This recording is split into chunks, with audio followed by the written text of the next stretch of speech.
years, as Ronnie has, is to keep practicing with the same fresh zest and enthusiasm for the sport that you had when you were much younger. In the end, all the routines you do are more something you do to maintain a certain form rather than to try and improve year upon year. And in the end, you can end up just going through the motions and 24. fall out of love with practice a little. 25.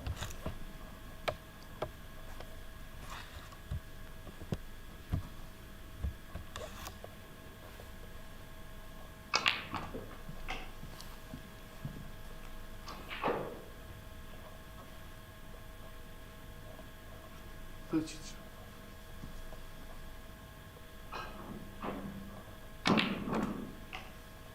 30.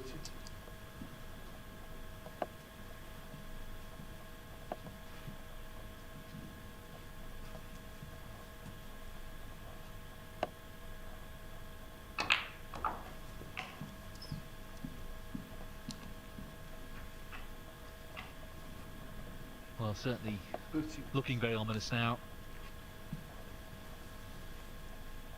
After that epic first frame.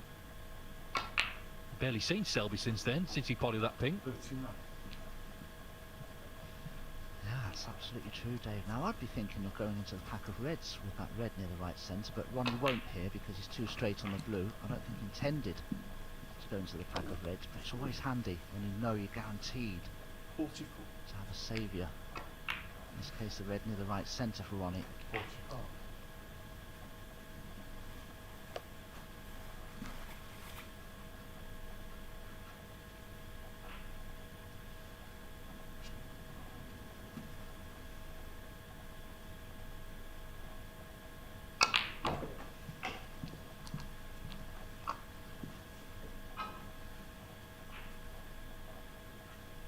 52.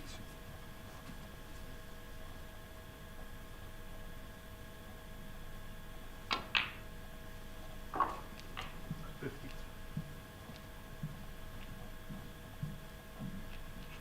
Oh, I think Ronnie will have to play the pink here. He can jab it in with the rest. I don't... Well, if he can pot the pink, I think he will, but I don't know what use this blue is to him. He's barely the right side of it.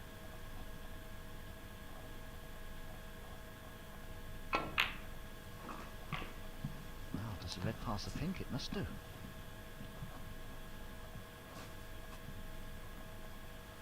58.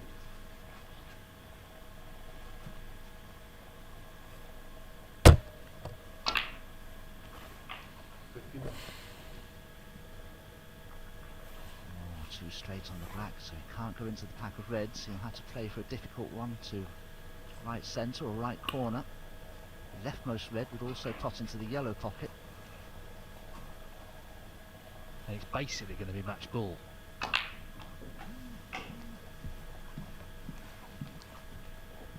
Put him 67 up with 67 on, colour to follow though. 66.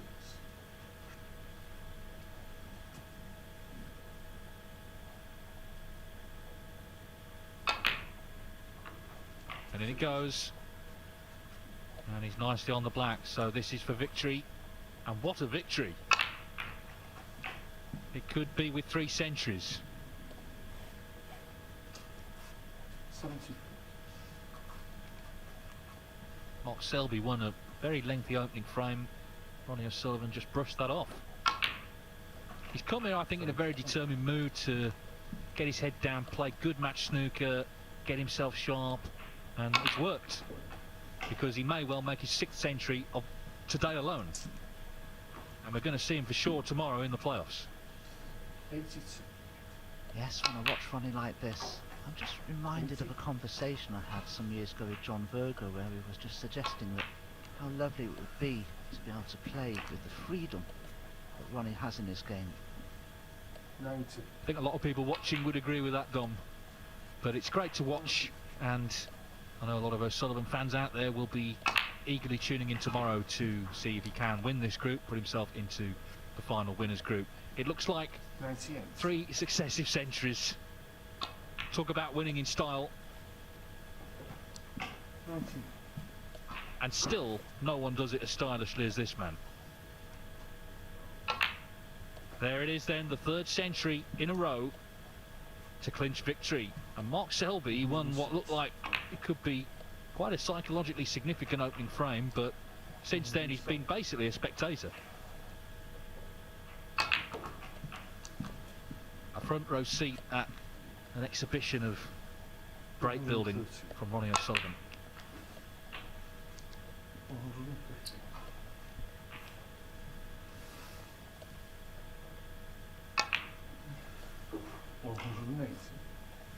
By the way, stay with us because we're going to go after this to the decider on table 2, so a little bit of bonus coverage coming your way. Kyren Wilson and Mark Williams. 127.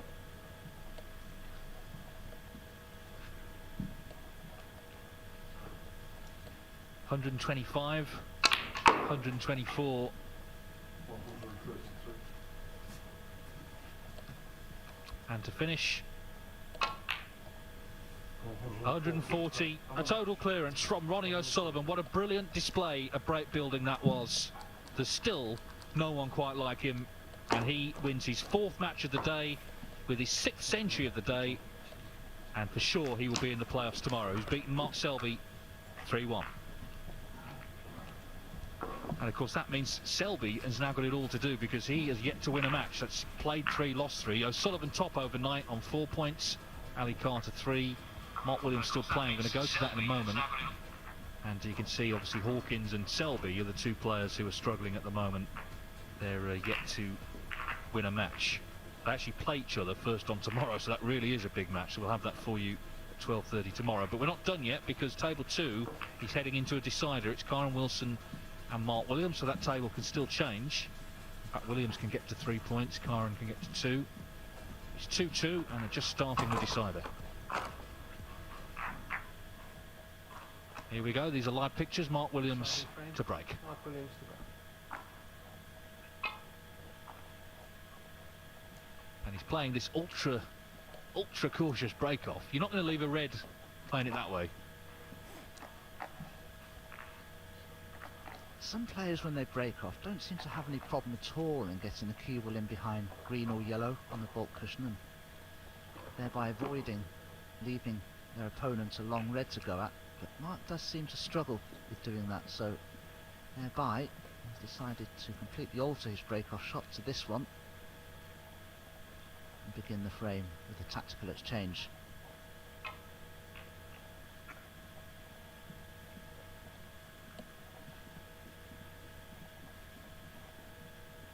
Kyren Wilson won the Championship League last October when it was a ranking event. That was for 128 players, but we're back to the more traditional format that's been with us since 2008. For those reds, I mean, a couple of shots in and not a lot happening. All to do because he has yet to win a match. That's played.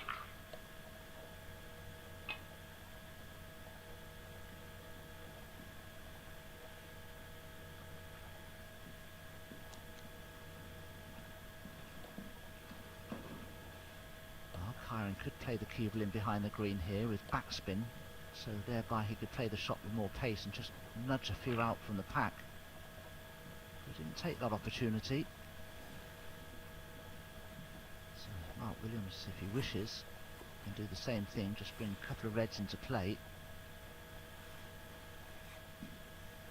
Oh, is he taking this red on? No.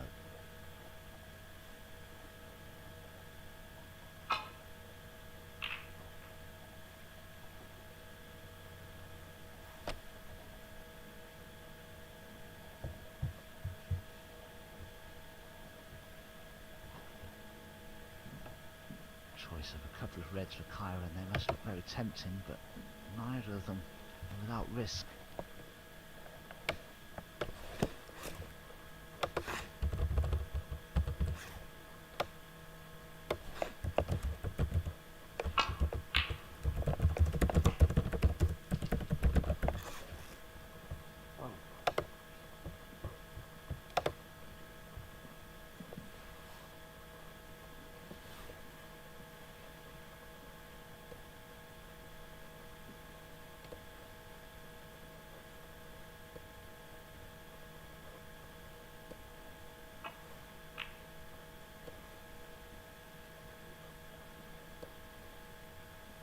always looks a little high from our commentary position. Kyren, it seemed, thought this blue was in. Yeah, he was walking around and stopped in his tracks there, didn't he? That was a let-off though. What a chance for Mark Williams that was.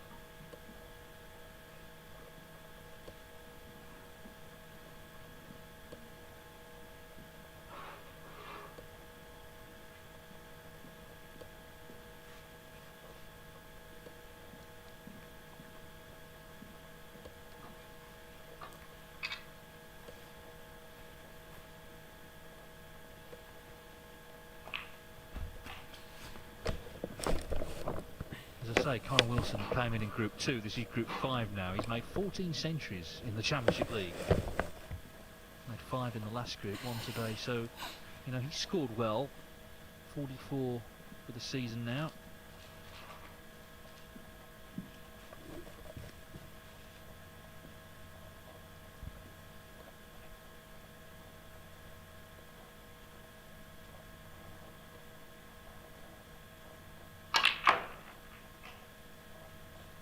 Great shot. Now that's a lovely shot. Getting the Reds open. What a chance then. What a lovely shot. Yes, played that with as much backspin as he could muster up there, just to double spin the cue ball through the Reds and thereby opening them up as much as he could, and they really have fanned out nicely for him.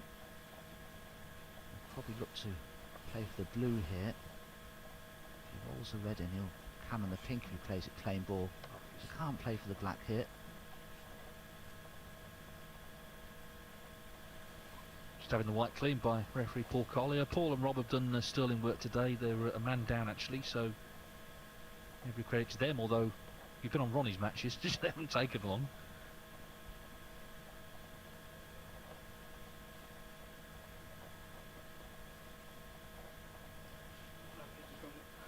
Well, he's had it clean, but now he's spotted something else on it. So Paul is stepping in for a second time. I wonder if he has to clean it a third time. Does the player warn the referee? Is that what happens? Third time. Well, this time he's given it the proper treatment.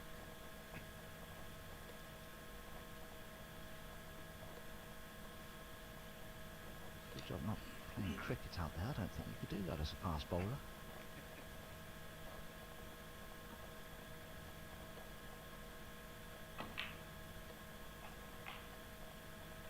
To make sure of the gap through the Reds for the blue, and he'll be alright there. Just got to avoid cannoning the red that's just near that right side cushion. You should be able to do that okay. Disappointed here, Kyren, not to make a decent break.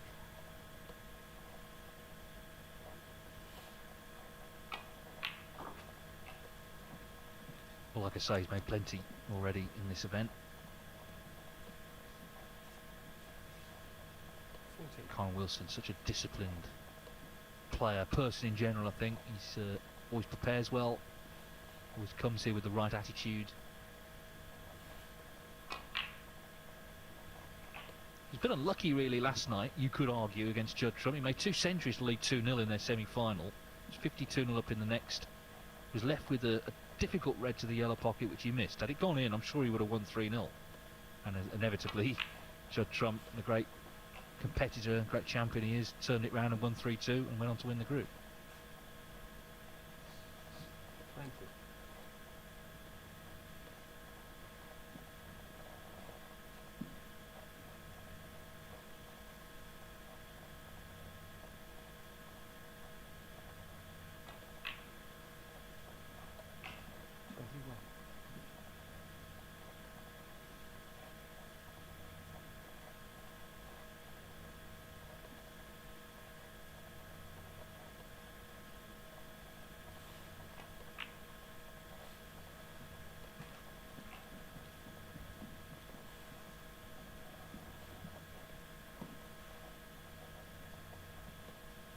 Six.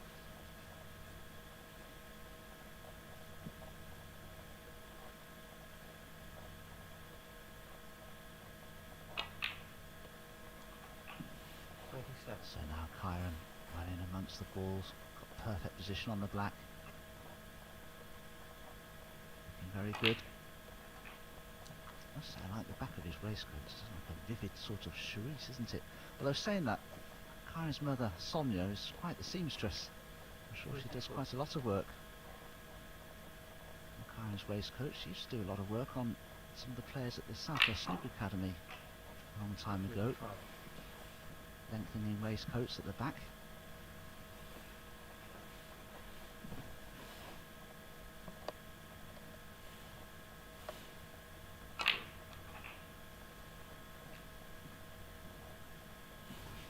Yes, you can't see him, but I can tell you my colleague Dominic Doug's wearing a very nice...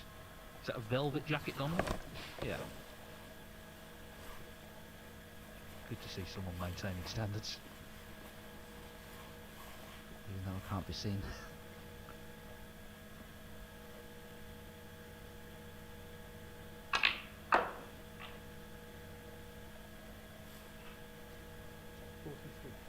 Yes, because when you wear an ordinary waistcoat, normally a standard length at the back, and when you bend down to play a shot, your shirt is visible, so that's not really ideal for a snooker player. So normally, the back-to-be waistcoat tend to be about 3 inches longer than standard, so that when you're in the course of playing the shot, you don't see somebody's shirt riding up.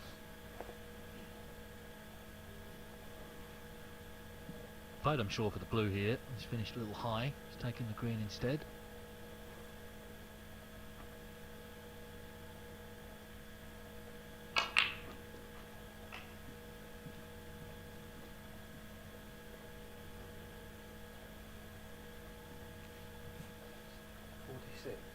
Beautifully judged. Perfect position again here, Kyren. Players have been saying that table 2 here is playing a little more slowly than table 1. Had a few issues with the cushions, and earlier today one of our table fitters, Paul, was replacing the cushions on table 2 here with those from the practice table, and it certainly seems to have done the trick. Yeah, I think I'm right in saying that table 2 had been in for a few weeks, but of course table 1 is where they played the shootout, and it's a different make of table, so that was installed overnight Sunday, so maybe the cold air and everything didn't help this table, but Paul has done a good job, and Kyren Wilson's done a good job as well here. Mark Williams did have that chance, didn't you, right at the start of the frame, after Wilson missed the blue, but immediately gifted this opening to Kyren Wilson, and once he played that lovely shot into the reds, he was a big favourite to win frame and match. It's been a very high standard here today. I'm sure that will continue tomorrow, and Kyren Wilson very much competing for a place in the playoffs. He's going to be in the top 4 overnight, but the man, of course, who's big favourite, I think, to win this group, obviously, is ROnnie O'Sullivan. It will all conclude tomorrow. Do hope you can join us. But what a standard of snooker we've seen today. Can Kyren Wilson give us a century in our last frame?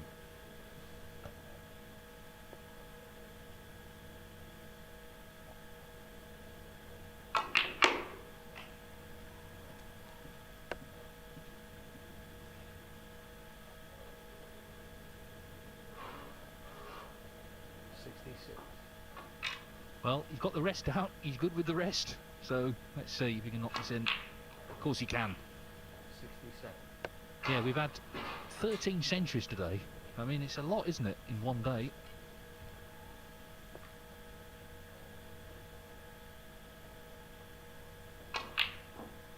We've not had one to finish, but Kyren Wilson will be happy enough to win that deciding frame in style.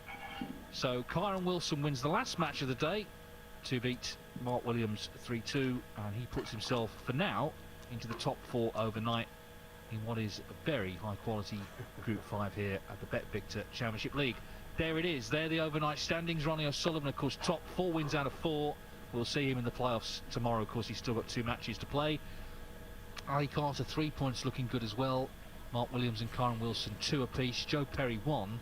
And then in the relegation places overnight, Mark Selby and Barry Hawkins. And they actually play the first match tomorrow on table 1. So that's a huge match. Whoever loses that is looking like their race is run here. But no doubt about the player of the day. ROnnie O'Sullivan has made 6 centuries, including those 3 against Mark Selby, and we'll see him again tomorrow, and hopefully you will join us from That's it 12:30 for today, UK time guys. for the That's it second for day of Group today. 5 of the Championship League. But from us all here, thanks for your company Thank you today, for coming. Please and good evening. subscribe to the channel.